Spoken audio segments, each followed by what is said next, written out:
ஓம் ஸ்ரீ குருபியோ நமக. ஓம் ஸ்ரீ மகா பெரியவா சரணம். வரும் ஜூன் 29ஆம் தேதி திங்கள்கிழமை ஆனி பௌர்ணமி. ஒரே ஒரு வெற்றிலை மஞ்சள் தூள் வைத்து இந்த ஒரு பரிகாரத்தை நீங்க வீட்ல செய்யறதால கடன் தீர்ந்து செல்வம் சேரும். வீட்டில் பணவரவு அதிகரிக்கும். அது என்ன வழிபாட்டு முறைன்னு பார்க்கறதுக்கு முன்னாடி நம்மளோட வீடியோஸை இப்பதான் நீங்க ஃபர்ஸ்ட் டைம் பார்க்குறீங்கன்னா மறக்காம சப்ஸ்கிரைப் பண்ணிக்கோங்க. தொடர்ந்து இது மாதிரி அப்டேட் தெரிஞ்சுக்கிறதுக்கு பக்கத்துல நோட்டிஃபிகேஷன் பெல்லை கிளிக் பண்ணி ஆல் அப்படிங்கிறத செலக்ட் பண்ணிக்கோங்க. இப்ப வெற்றிலை மஞ்சள் வைத்து என்ன மாதிரி பரிகாரம் செய்ய போறோம் அப்படிங்கிறத பத்தி தெளிவா தெரிஞ்சுக்கலாம். ஒரு மாதமும் வரக்கூடிய பௌர்ணமி ரொம்ப விசேஷம். அப்படிப்பட்ட பௌர்ணமி ஒரு சில மாதங்கள்ல வரும்போது அதுக்கான பலன் வேறுபடும். சித்திரை மாதத்துல வரக்கூடிய சித்ரா பௌர்ணமி, அதே மாதிரி ஆடி பௌர்ணமி, இது எல்லாமே எந்த அளவுக்கு விசேஷமா இருக்குதோ அதே மாதிரியான பலன் ஒரு சக்தியை கொண்டது தமிழ் மாதங்கள்ல 3வது மாதமாக வரக்கூடிய ஆனி மாதத்துல வரக்கூடிய பௌர்ணமி. மற்ற மாதங்கள்ல பௌர்ணமி தினங்கள்ல குலதெய்வ வழிபாடு, இஷ்ட தெய்வ வழிபாடு பண்றது இருக்கட்டும். ஆனா ஆனி மாத பௌர்ணமில அம்மன், அம்பாள், அம்பிகைன்னு சொல்லி பெண் தெய்வங்கள் வழிபாடு ரொம்ப முக்கியம். அதுலயும் வீட்ல இருக்கக்கூடிய தெய்வங்களுக்கு முக்கணிகள் வாங்கி வைத்து படைக்கிறது கூடுதல் சிறப்பு. மா, பலா, வாழை இந்த 3 பழங்கள்ல ஏதாவது ஒரு பழம், ஒரு பழத்துலயும் ஒரு பழம் வாங்கி முக்கணிகளை நீங்க சமர்ப்பிக்கணும். அதை விட முக்கியமானது இந்த ஆனி மாத பௌர்ணமியில உளுத்தம்பருப்பு சாதத்தை தயார் செய்து அதை நீங்க உங்க வீட்ல இருக்கக்கூடிய எல்லா விதமான தெய்வங்களுக்கும் நைவேத்தியமாக சமர்ப்பிக்கணும். கண்டிப்பா உளுத்தம்பருப்பு சாதம் எப்படி தயார் செய்யணும் அப்படிங்கிறது உங்க எல்லாருக்குமே தெரிஞ்சிருக்கும். இன்னொரு பக்கம் இந்த ஆனி மாத பௌர்ணமியில கிருஷ்ணன் கண்ணனை நினைத்து வழிபாடு செய்யும்போது திருமண வரன் கைகூடி அமையாத பெண்களுக்கு அவங்க விரும்பின மாதிரி வாழ்க்கை துணை நல்ல கணவர் அமைவார் அப்படிங்கிறதும் ஒரு பெரிய நம்பிக்கை. அதனால கண்ணன் வழிபாடும் ரொம்ப முக்கியம். இப்படி பல மகத்துவங்கள் நிறைந்த இந்த ஆனி மாத பௌர்ணமி ஜூன் 29ஆம் தேதி அதிகாலை 4 மணி 22 நிமிஷத்துக்கு தான் ஆரம்பிக்குது. அது மறுநாள் செவ்வாய்க்கிழமை காலையில 6 மணி 11 நிமிஷம் வரைக்கும் இருக்கு. எப்படி பார்த்தாலும் நமக்கு திங்கட்கிழமை ஜூன் 29ஆம் தேதி பகல் முழுக்க பௌர்ணமி தான். காலையில 7:30ல இருந்து 9 வரைக்கும் திங்கட்கிழமை ராகு காலம் இருக்கு. 10:30ல இருந்து 12 வரைக்கும் காலையில யமகண்டம் இருக்கு. எப்படி பார்த்தாலும் பௌர்ணமிக்கான வழிபாடு அப்படின்னாலே முழு நிலவு பிரகாசமா ரொம்ப வெளிச்சமா தெரியக்கூடிய மாலை நேரத்துல தான். காலை நேரத்துல பௌர்ணமிக்கான மற்ற பூஜைகள் பண்ணக்கூடியவங்க 6:15 மணிலேருந்து 7:15 காலையில இந்த நேரத்தை பயன்படுத்திக்கோங்க. அதை விட்டீங்கன்னா 9:15லேருந்து 10:15 இந்த 1 மணி நேரம். இந்த 2 நேரங்கள் தவிர்த்துட்டு மாலை 6:30 7 மணிக்கு மேல உங்க வீட்ல இருந்து பார்க்கும் பொழுது எந்த நேரத்துல முழு நிலவு பிரகாசமா தெரியுதோ அப்ப வீட்டோட பூஜை அறையில விளக்கேத்தி வச்சுட்டு நீங்க தயார் செய்து வைத்திருக்கக்கூடிய அந்த உளுத்தம்பருப்பு சாதத்தையும் முக்கணிகளையும் உங்க வீட்ல இருக்கக்கூடிய எல்லா விதமான பெண் தெய்வங்களுக்கும் பொதுவா படைக்கிற மாதிரி அம்பாள், அம்மன், அம்பிகை, மகாலட்சுமி தாயார் இவங்க எல்லாருக்கும் பொதுவா முக்கணிகளையும் உளுத்தம்பருப்பு சாதத்தையும் நைவேத்தியமாக படைச்சிட்டு அதுக்கப்புறம் அதை நீங்க பிரசாதமா உங்க வீட்டில் இருக்கக்கூடிய சாப்பிட்றது மட்டும் இல்லாம அதை மற்றவர்களுக்கு அக்கம் பக்கத்தினருக்கும் பிரசாதமாக கொடுக்கலாம். இதுதான் இந்த வருஷம்னு இல்ல, பொதுவாவே ஆனி மாத பௌர்ணமி வழிபடுவதற்கான வழிபாட்டு முறை. எப்பொழுதுமே இந்த ஆனி பௌர்ணமி மூல நட்சத்திரம் கூட தான் சேர்ந்து வரும். இந்த வருஷமும் மூல நட்சத்திரம் தான் வந்திருக்குது.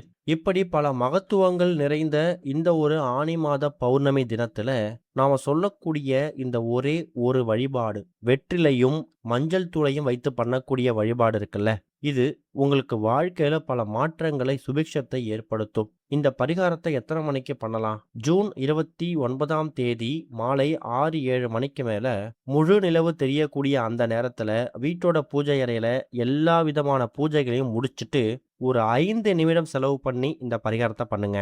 நல்ல பழுப்பு இல்லாத பூச்சி இல்லாத ஒரு வெற்றிலையா பார்த்து தயார் செஞ்சு வச்சுக்கணும். வெற்றிலை அப்படிங்கிறது ஒரு வசிய பொருள். வசியம்னா தவறான வார்த்தை கிடையாது. குலதெய்வத்தை நம்ம பக்கம் இருக்கிறது, பொன் பொருள் இது எல்லாத்தையும் நம்ம பக்கம் காந்தம் போல ஈர்க்கிறது, இது எல்லாமே வசியம்தான். அப்படிப்பட்ட வசியத்துக்கு பயன்படுத்தக்கூடிய முக்கியமான ஒரு தாந்திரிக பொருள் என்ன அப்படின்னு கேட்டிங்கன்னா அது வெற்றிலை.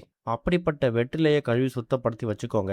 அடுத்ததா ஒரே ஒரு ஸ்பூன் மஞ்சள் தூள், கூட ஒரு பச்சை கற்பூரம், அது கூட ஒரே ஒரு சில்லறை நாணயம். அது ரூ. 5 ரூ. 10ன்னு எவ்வளோ ரூபாய் வேணா இருக்கலாம். ஆனா ஒரே ஒரு சில்லறை நாணயம் இருக்கணும். இப்ப என்ன பண்ணுங்க, நீங்க கழுவி சுத்தப்படுத்தி வச்சிருக்கக்கூடிய அந்த வெற்றிலை இருக்குல்ல, அதை எடுத்து வச்சுட்டு நீங்க ஒரு கிண்ணத்துல மஞ்சள் தூளை கொட்டிக்கணும். அந்த மஞ்சள் தூள்ல தண்ணீர் ஊத்தாம, பன்னீர் இருக்குல்ல, அபிஷேகத்துக்கு பயன்படுத்தக்கூடிய அந்த ரோஸ் வாட்டர், அந்த பன்னீர அந்த மஞ்சள்ல கலந்து, அது கூட பச்சை கற்பூரம் எடுத்து வச்சிருக்கீங்க பாருங்க. அந்த பச்சை கற்பூரத்தையும் அந்த மஞ்சள்ல தூளா நசுக்கி போடணும். போட்டுட்டு பன்னீரோட சேர்த்து அந்த மஞ்சள நல்லா குழைக்கணும். அது வீட்ல பூஜை அறையில சுவாமி படங்களுக்கும், விளக்குகளுக்கும் பொட்டு வைக்கும்போது என்ன பதத்துல வருமோ, அந்த மாதிரி குழைச்சுக்கணும். அதுக்கப்புறமா நீங்க தயார் செய்து வைத்திருக்கக்கூடிய அந்த வெற்றிலை மீது உங்களுடைய வலது கையில இருக்கக்கூடிய மோதிர விரல், நடுவிரல் கிடையாது, மோதிர விரல். அந்த மோதிர விரலால எடுத்து அந்த வெற்றிலை மேல அந்த மஞ்சளால ஸ்வஸ்திக் சிம்பல வரையணும். அந்த ஸ்வஸ்திக் சிம்பல் எப்படி இருக்கும் அப்படிங்கிறது நெறைய பேருக்கு தெரிஞ்சிருக்கும். அத வரைஞ்சி, அத அப்படியே எடுத்துட்டு போயிட்டு உங்க வீட்டோட மொட்டை மாடிக்கு போங்க.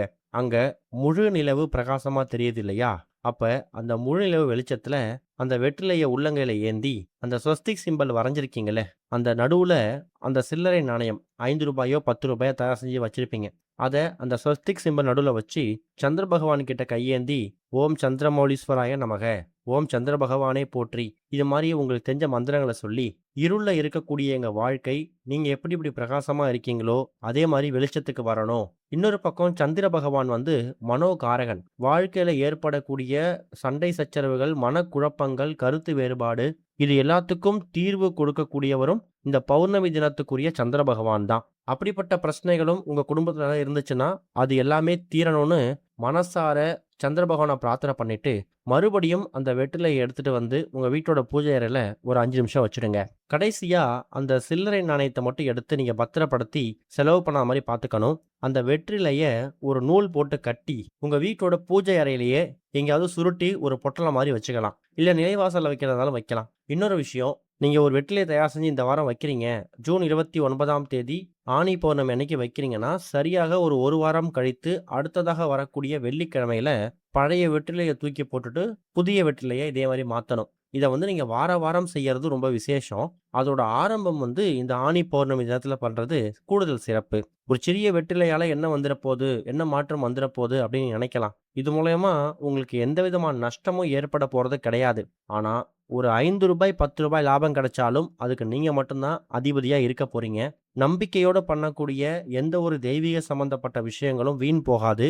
இன்றைக்கு இல்லனா கூட, என்றைக்காவது ஒரு நாள் இதுக்கான பலன் உங்களுக்கு கண்கூடா தெரியும். அதுவும் திங்கட்கிழமை, சோமவாரம் அன்றைய தினம் சிவபெருமானுக்கு உகந்த சந்திர பகவானுக்கு உரிய வரக்கூடிய இந்த ஆனி பௌர்ணமி இருக்குல்ல, இது ஏதாவது ஒரு சில வருஷங்கள் தான் அமையும். உங்களுக்கு இந்த வருஷம் அமைஞ்சிருக்கு. இத பயன்படுத்திக்கோங்க. கண்டிப்பான முறையில மஞ்சள தண்ணீர்ல குழைக்காம பன்னீர்ல குழைக்கணும்.